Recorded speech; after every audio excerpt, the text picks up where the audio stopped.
for he argued that each would recommend some place of which he had knowledge, and where he had already acquaintances. As Malcolmson wished to avoid friends, he had no wish to encumber himself with the attention of friends' friends, and so he determined to look out for a place for himself.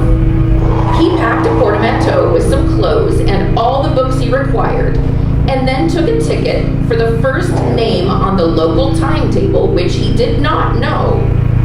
When, at the end of 3 hours' journey, he alighted at Benchurch, he felt satisfied that he had so far obliterated his tracks as to be sure of having a peaceful opportunity to pursue his studies. He went straight to the one inn which the sleepy little town contained, and put up for the night.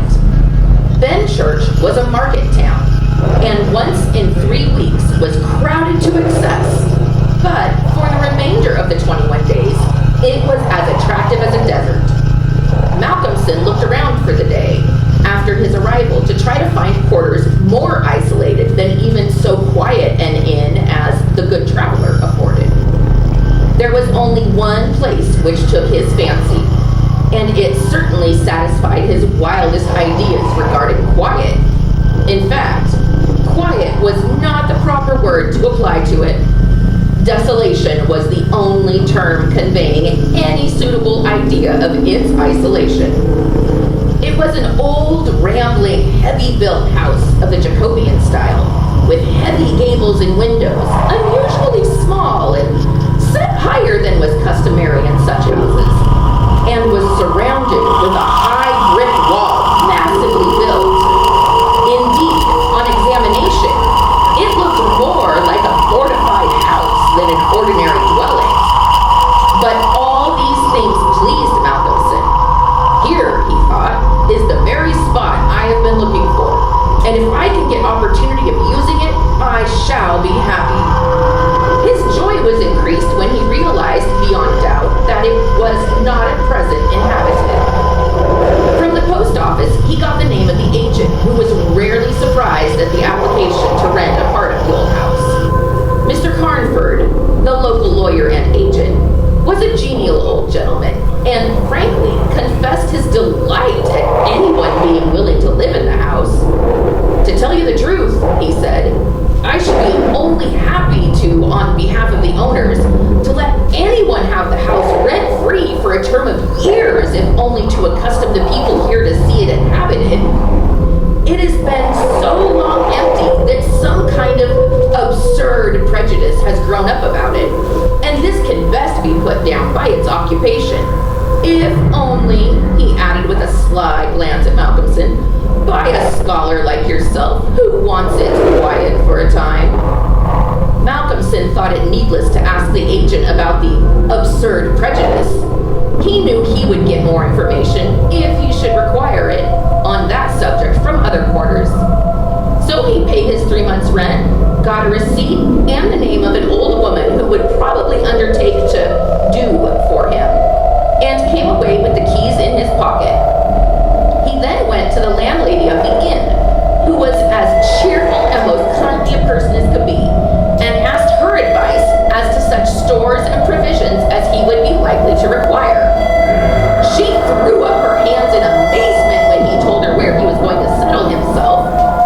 Not in the judge's house, she said, and grew pale as she spoke. He explained the locality of the house, saying that he did not know its name. When he had finished, she answered, Aye, sure enough, the very place. It is the judge's house, sure enough. He asked her to tell him about the place, why so called, and what there was against it. She told him that it was so called locally because it had been many years before. How long she could not say, as she herself was from another part of the country, but she thought it must have been 100 years or more, the abode of a judge who was held in great terror on account of his harsh sentences and his hostility to prisoners at assizes. As to what there was against the house itself, she could not tell. She had often asked, but no one could inform her. general feeling that there was something. And for her own part, she would not take all the money in Drinkwater's bank to stay in that house an hour by herself. Then she apologized to Malcolmson for her disturbing talk. "It's too bad of me, sir, and you, and a young gentleman too, if you will pardon me saying it, going to live there all alone. If you were my boy, and you'll excuse me for saying it, you wouldn't sleep there at night. Not if I had to go there myself and pull that big alarm bell that's on the roof." The good creature was so manifestly in earnest, and was so kindly in her intentions, that Malcolmson, although amused, was touched.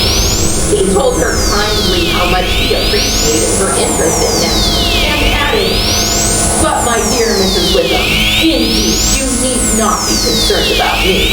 A man who is reading for the mathematical typos has too much to think of to be disturbed by any of these mysterious somethings, and his work is of too exact and prosaic a kind to allow of his having any corner in his mind for mysteries of any kind. Harmonical progression, permutations and combinations, and elliptical functions have sufficient mysteries for me." Mrs. Witham kindly undertook to see after his commissions, and he went himself to look for the old woman who had been recommended to him. When he returned to the judge's house with her, after an interval of a couple hours, he found Mrs. Witham herself waiting with several men and boys carrying parcels, and an upholsterer's man with a bed in a car. For, she said, though tables and chairs might be all very well, a bed that has been aired out for perhaps 50 years was not proper for young bones to lie on. He was evidently curious to see the inside of the house, and though manifestly so afraid of the somethings that at the slightest sound she clutched onto Malcolmson, whom she never left for a moment, and went all over the whole place. After his examination of the house, Malcolmson decided to take up his abode in the great dining room, which was big enough to serve for all his requirements, and Mrs. Witham, with the aid of the chairwoman, Mrs. Dempster, proceeded to arrange matters. When the hampers were brought in and unpacked, Malcolmson saw that with much kind forethought, she had sent from her own kitchen sufficient provisions to last for a few days. Before going, she expressed all sorts of kind wishes, and at the door turned and said, "And perhaps, sir, as the room is big and drafty, it might be well to have one of those big screens put round your bed at night. Though, truth to tell, I would die myself if I were to be so shut in with all kinds of things that put their heads around the sides or over the top and look on me." The image which she had called up was too much for her nerves, and she fled incontinently. Mrs. Dempster sniffed in a superior manner as the landlady disappeared, and remarked that for her own part, she wasn't afraid of all the bogies in the kingdom. "I'll tell you what it is, sir," she said. "Bogies is all kinds and sorts of things, except bogies. Rats and mice and beetles and creaky doors and loose slates and broken panes and stiff drawer handles that stay out when you pull them and then fall down in the middle of the night. Look at that wainscot of the room. It is old, hundreds of years old. Do you think there's no rats and beetles there? And do you imagine, sir, that you won't see none of them? Rats is bogies, I tell you, and bogies is rats.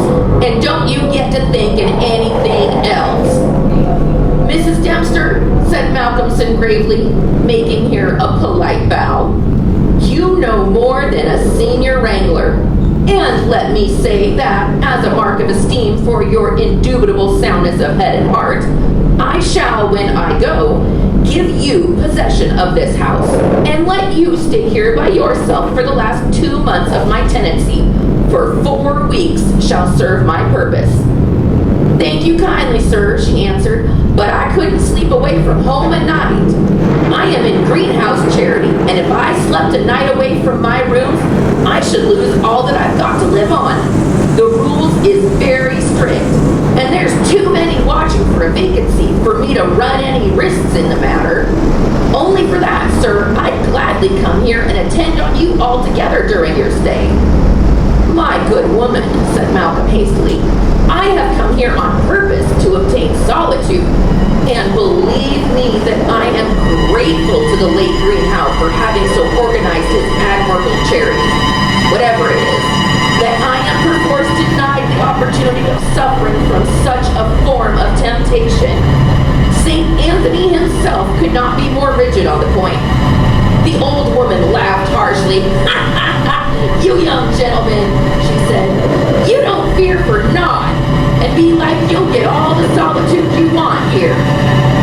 She set to work with her cleaning, and by nightfall, when Malcolmson returned from his walk, he always had one of his books to study as he walked. He found the room swept and tidy, a fire burning in the old hearth, the lamp lit, and the table spread for supper, with Mrs. Witham's excellent fare. This is comfort indeed, he said as he rubbed his hands together. When he had finished his supper and lifted the tray to the other end of the great oak dining table, he got out his books again, put fresh wood on the fire, trimmed his lamp, and set himself down to a spell of real hard work. He went on without pause till about 11 o'clock, when he knocked off for a bit to fix his fire and lamp, and to make himself a cup of tea. He had always been a tea drinker, and during his college life had sat late at work and had taken late tea. The rest was a great luxury to him, and he enjoyed it with a sense of delicious, voluptuous ease. The renewed fire leaped and sparkled and threw quaint shadows through the great old room, and as he sipped his hot tea, he reveled in a sense of isolation from his kind. Then it was that he began to notice for the first time what a noise the rats were making. Surely, he thought, they cannot have been at it all the time I was reading. Had they been, I must have noticed it. Presently, when the noise increased, he satisfied himself that it really was new. It was evident that at first the rats had been frightened at the presence of a stranger, and the light of the fire and lamp, but that as the time went on, they had grown bolder, and were now disporting themselves as was their wont. How busy they were! And hark to the strange noises! Up and down behind the old wainscot, over the ceiling and under the floor they raced, and gnawed and scratched. Malcolmson smiled to himself as he recalled to the mind the saying of Mrs. Dempster, bogies is rats, and rats is bogies. The tea began to have its effect of intellectual and nervous stimulus. He saw with joy another long spell of work to be done before the night was past, and in the sense of security which it gave him, he allowed himself the luxury of a good look around the room. He took his lamp in one hand and went all around, wondering that so quaint and beautiful an old house had been so long neglected. The carving of the oak on the panels of the wainscot was fine, and on and around the doors and windows it was beautiful and of rare merit. There were some old pictures on the walls, but they were coated so thick with dust and dirt that he could not distinguish any detail of them, though he held his lamp as high as he could over his head. Here and there he went round and saw some crack or hole blocked for the moment by the face of a rat, with its bright eyes glittering in the light, but in an instant it was gone, and a squeak and a scamper followed. The thing that most struck him, however, was the rope of the great alarm bell on the roof, which hung down in a corner of the room on the right-hand side of the fireplace. He pulled up close to the hearth a great high-backed carved oak chair and sat down to his last cup of tea. When this was done, he beat up the fire and went back to his work, sitting at the corner of the table, having the fire to his left.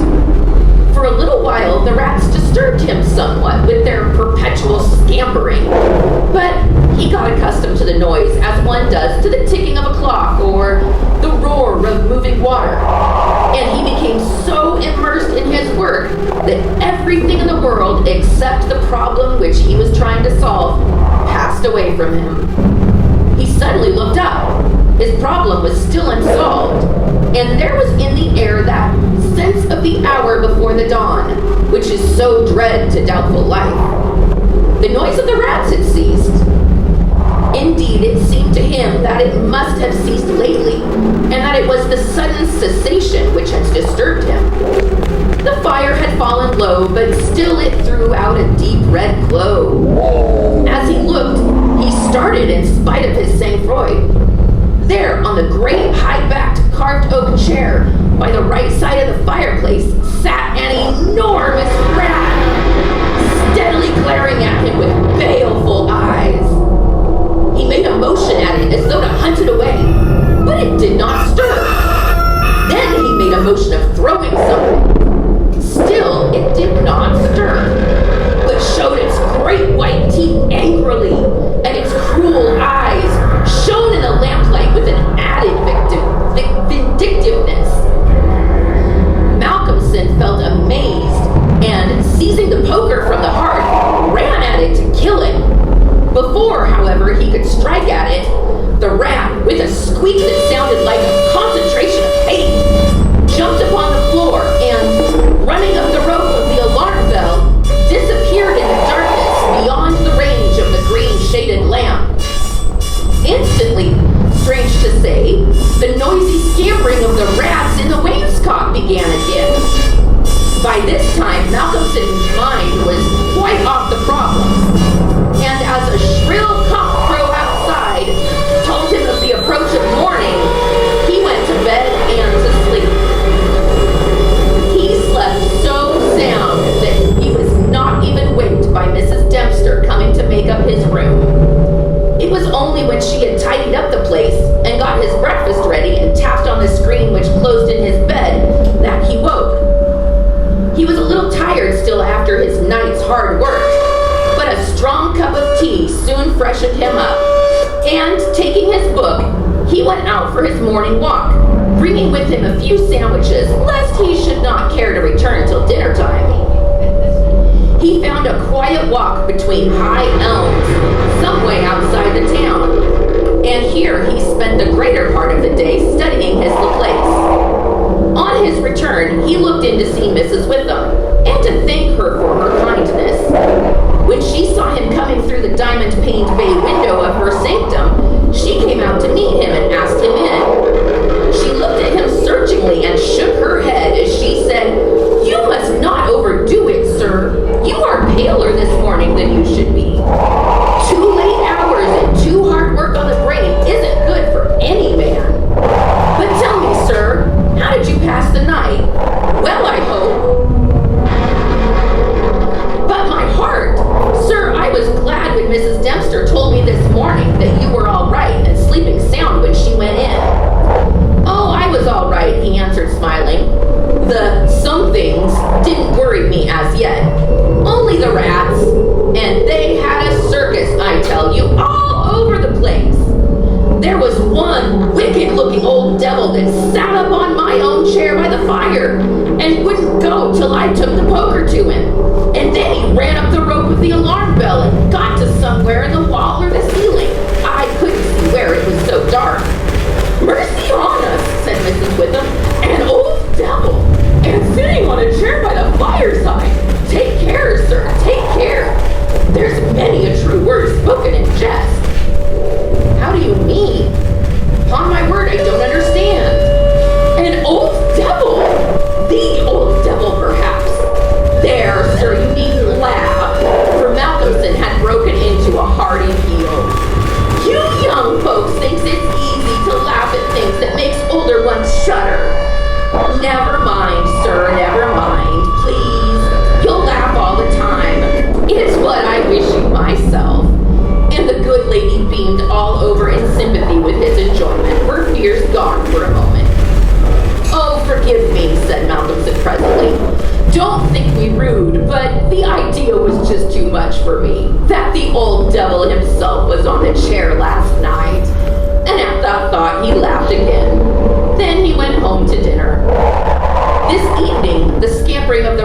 began earlier. Indeed, it had been going on before his arrival, and only ceased while his presence by its freshness disturbed them. After dinner, he sat by the fire for a while and had a smoke, and then, having cleared his table, began to work as before. Tonight, the rats disturbed him more than they had done on the previous night. How they scampered up and down and under and over. How they squeaked and scratched and gnawed. How they, getting older by the degrees, came to the mouths of their holes and to the cheeks and cracks and crannies in the wainscoting, till their eyes shone like little tiny lamps as the firelight rose and fell. But to him, now doubtless accustomed to them, their eyes were not wicked, only their playfulness touched him. Sometimes the boldest of them made sallies out on the floor along the moldings of the wainscot. Now and again, as they disturbed him, Malcolmson made a sound to frighten them, smiting the table with his hand and giving a fierce shh, so that they fled straightway to their holes. And so the early part of the night wore on, and despite the noise, Malcolmson got more and more immersed in his work. All at once he stopped, as on the previous night, being overcome by a sudden sense of silence. There was not the faintest sound of gnaw, or scratch, or squeak. The silence was as of the grave. He remembered the odd occurrence of the previous night, and instinctively he looked at the chair standing close by the fireside, and then a very odd sensation thrilled through him. There, on the great old high-backed carved oak chair beside the fireplace, sat the same enormous rat, steadily glaring at him with baleful eyes. Instinctively, he took the nearest thing to his hand, a book of logarithms, and flung it at it. The book was so badly aimed that the rat did not stir.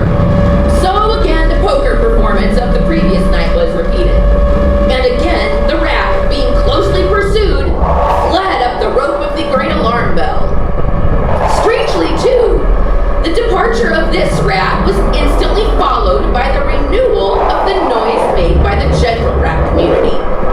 On this occasion, as on the previous one, Malcolmson could not see at what part of the room the rat disappeared, for the green shade of his lamp left the upper part of the room in darkness, and the fire had burned low. On looking at his watch, he found it was close on midnight, and not sorry for the divertisement, he made up his fire and made himself his nightly pot of tea. He had got through a good spell of work and thought himself entitled to a cigarette, and so he sat on the great oak chair before the fire and enjoyed it. Whilst smoking, he began to think that he would like to know where the rat disappeared to, for he had certain ideas for the morrow, not entirely disconnected with a rat trap. Accordingly, he lit another lamp and placed it so that it would shine well into the right-hand corner of the wall by the fireplace. Then he got all the books he had with him and placed them handy to throw at the vermin. Finally, he lifted the rope of the alarm bell and placed it at the end of the table, fixing the extreme end under the lamp. As he handled it, he could not help noticing how pliable it was, especially for so strong a rope and one not in use. You could hang a man with it, he thought to himself. When his preparations were made, he looked around and said complacently, "There now, my friend, I think we shall learn something of you this time." He began his work again, and though as before somewhat disturbed at first by the noise of the rats, soon lost himself in his propositions and problems. Again, he was called to his immediate surroundings suddenly. This time, it might not have been the sudden silence only which took his attention. There was a slight movement of the rope, and the lamp moved. Without stirring, he looked to see if his pile of books was within range, and then cast his eye along the rope.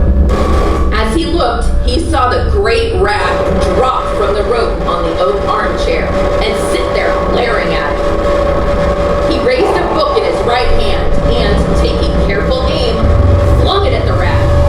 The latter, with a quick movement, sprang aside and dodged the missile. He then took another book and a third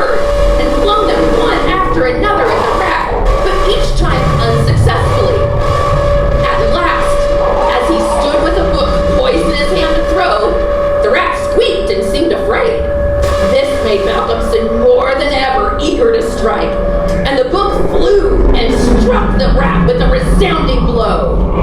It gave a terrified squeak, and turning on his pursuer a look of terrible malevolence, ran up the chair back and made a great jump to the rope of the alarm bell, and ran up it like lightning.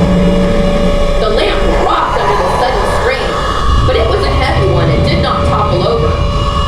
Malcolmson kept his eyes on the rat and saw it by the light of the second lamp leap to a molding in the wainscot and disappear through a hole in one of the great pictures, which hung on the wall, obscured and invisible through its coating of dirt and dust.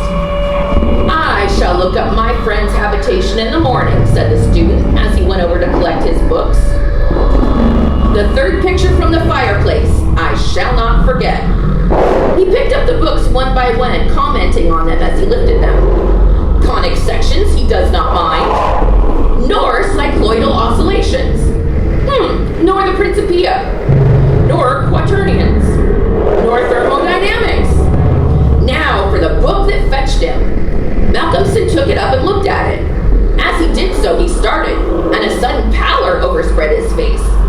He looked around uneasily and shivered slightly as he murmured to himself, "The Bible my mother gave me. What an odd coincidence." He sat down to work again, and the rats in the wainscot renewed their gambols. They did not disturb him, however. Somehow their presence gave him a sense of companionship.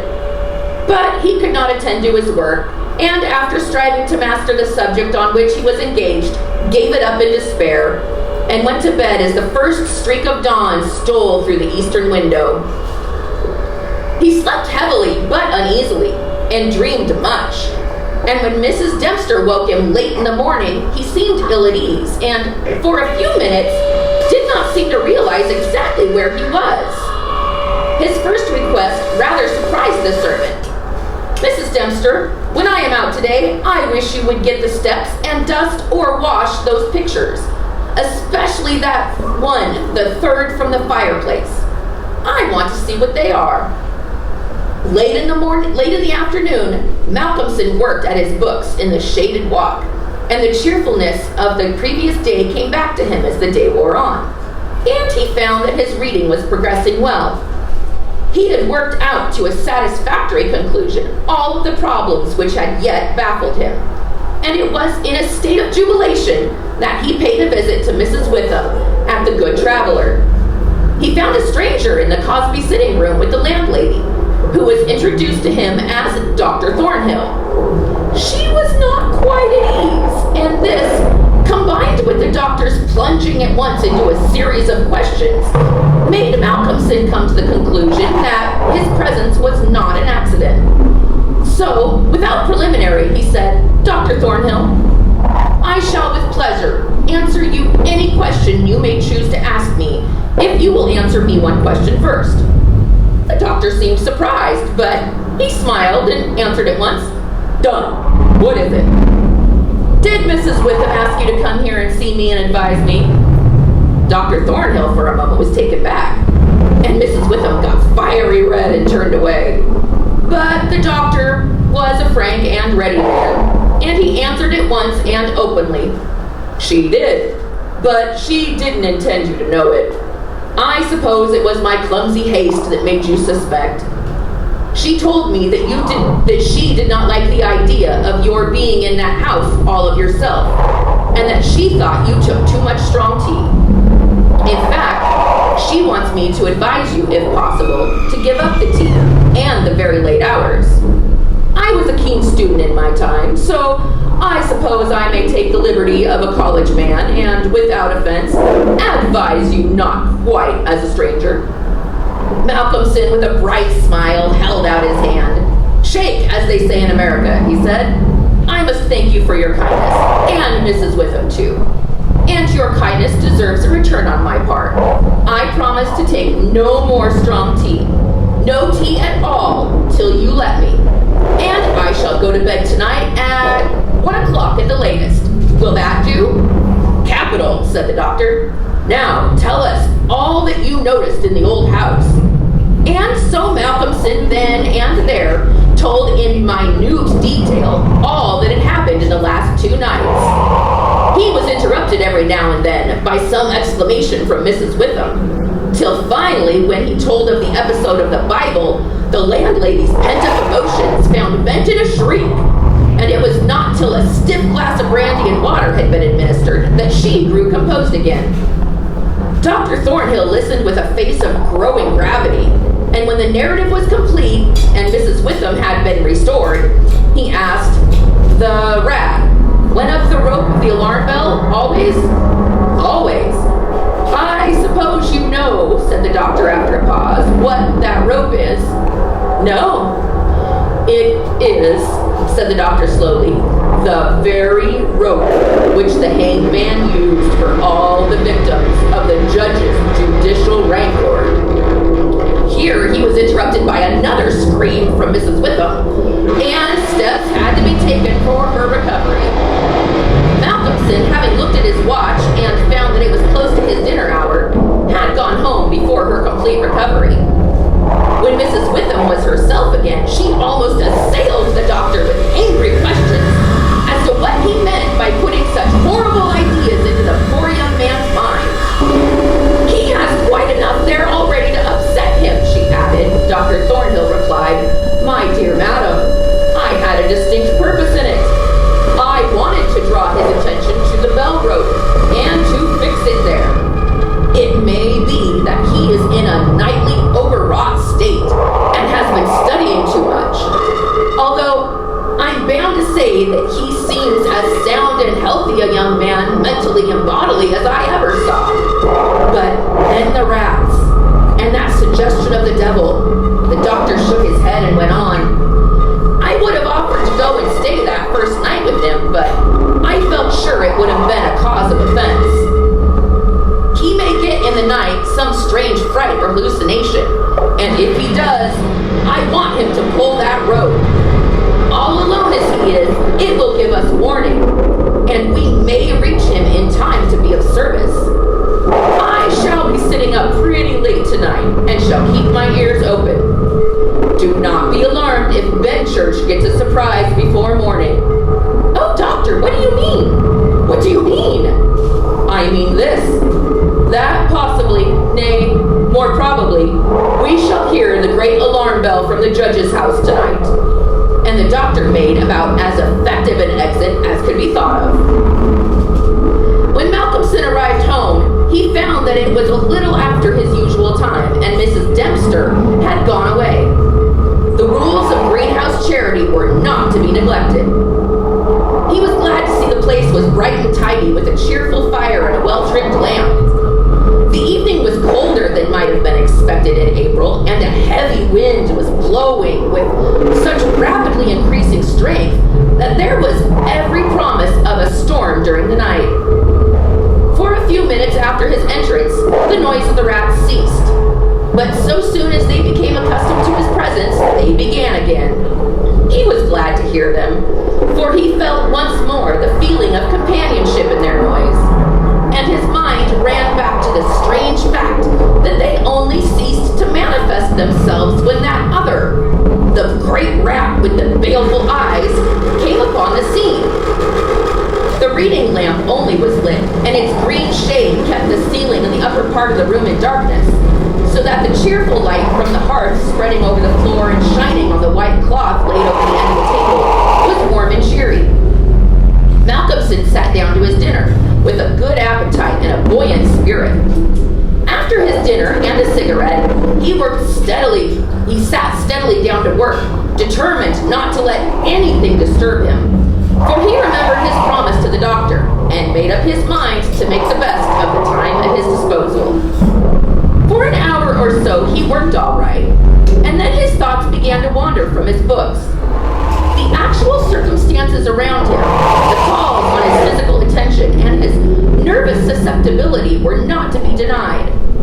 By this time the wind had become a gale, and the gale a storm. The old house, solid though it was, seemed to shake to its foundations, and the storm roared and raged through its many chimneys and its queer old gables, producing strange, unearthly sounds in the empty rooms and corridors. Even the great alarm bell on the roof must have felt the force of the wind, for the rope rose and fell slightly as though the bell were moved a little from time to time, and the limber rope fell on the oak floor with a hard and hollow sound. As Malcolmson listened to it, he thought himself of the doctor's words. It is the rope which the hangman used for the victims of the judge's judicial rape. And he went over to the corner of the fireplace and took it in his hand to look at it. There seemed a sort of deadly interest in it, and as he stood there, he lost himself for a moment in speculation as to who these victims were, and the grim wish of the judge to have such a ghastly relic even ever under his eyes. And he stood there. The swaying of the bell on the roof still lifted the rope now and again. But presently there came a new sensation, a sort of tremor in the rope, as though something moving along it. Looking up instinctively, Malcolmson saw the great rat slowly coming down and towards him, glaring at him steadily. He dropped the rope and started back with a muttered curse, and the rat, turning, ran up the rope again and disappeared. And at the same instant, Malcolmson became conscious of the noise of the rats, which had ceased for a while, and began again. All of this set him thinking, and it occurred to him that he had not investigated the lair of the rat or looked at the pictures as he had intended. So he lit the other lamp without the shade, and, holding it up, went and stood opposite the third picture from the fireplace on the right-hand side, where he had seen the rat disappear on the previous night. At the first glance, he started back so suddenly that he almost dropped the lamp, and a deadly pallor overspread his face. His knees shook, and heavy drops of sweat came on his forehead, and he trembled like an aspen. But he was young and plucky and pulled himself together, and after the pause of a few seconds, stepped forward again, raised the lamp, and examined the picture which had been dusted and washed, and now stood out clearly. It was of a judge, dressed in his robes of scarlet and ermine. His face was strong and merciless, evil, crafty and vindictive, with a sensual mouth, hooked nose of ruddy color, shaped like the beak of a bird of prey. The rest of the face was a cadaverous color. The eyes were of peculiar brilliance, and with a terribly malignant expression. As he looked at them, Malcolmson grew cold, for he saw there the very counterpart of the eyes of the great rat. The lamp almost fell from his hand, and he saw the rat with its baleful eyes peering at him.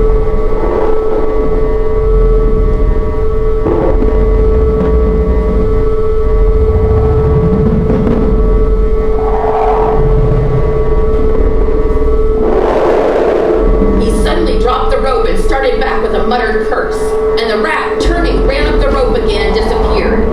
And at the same instant, Malcolmson became conscious that the noise of the rats, which had ceased for a while, began again.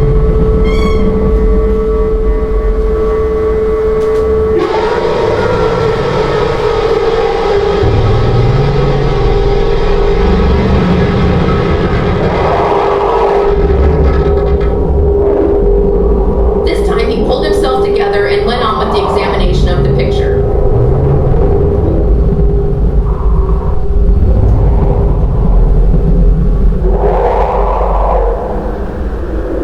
The judge was seated in a great high-backed carved oak chair on the right-hand side of the great stone fireplace, where in the corner a rope hung down from the ceiling, its end lying coiled on the floor. With a feeling of something like horror, Malcolmson recognized the scene of the room as it stood, and gazed around him in an awestruck manner, as though he expected to find some strange presence behind him.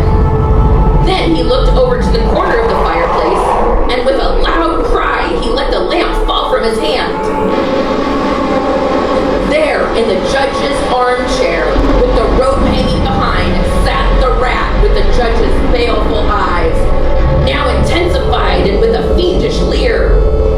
Save for the howling of the storm without, there was silence. The fallen lamp recalled Malcolmson to himself. Fortunately, it was of metal, and so the oil was not spilled. However, the practical need of attending to it settled at once his nerves and apprehension.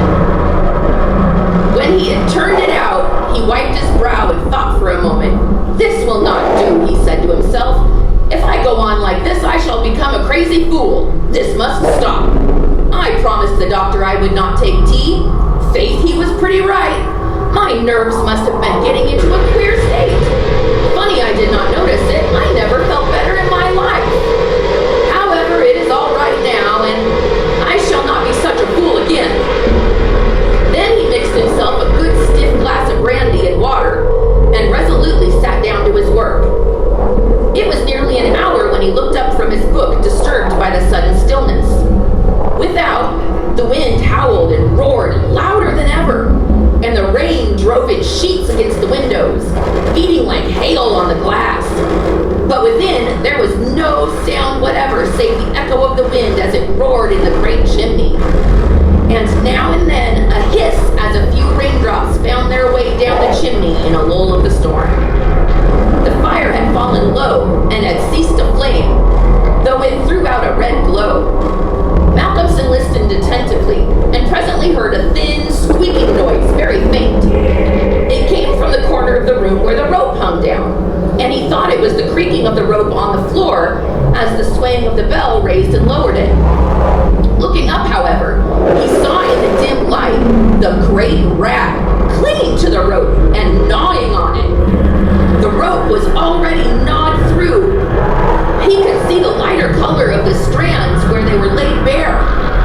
And as he looked on, the job was completed, and the severed end of the rope fell clattering to the oaken floor, whilst for an instant the great rat remained like a dog or tassel at the end of the rope, which now began to sway to and fro.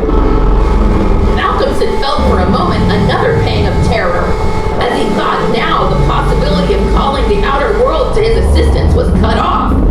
But an intense anger took its place, and seizing the book he was reading, he hurled it at the rat. The blow was well aimed, but before the missile could reach him, the rat dropped off and struck the floor with a soft thud.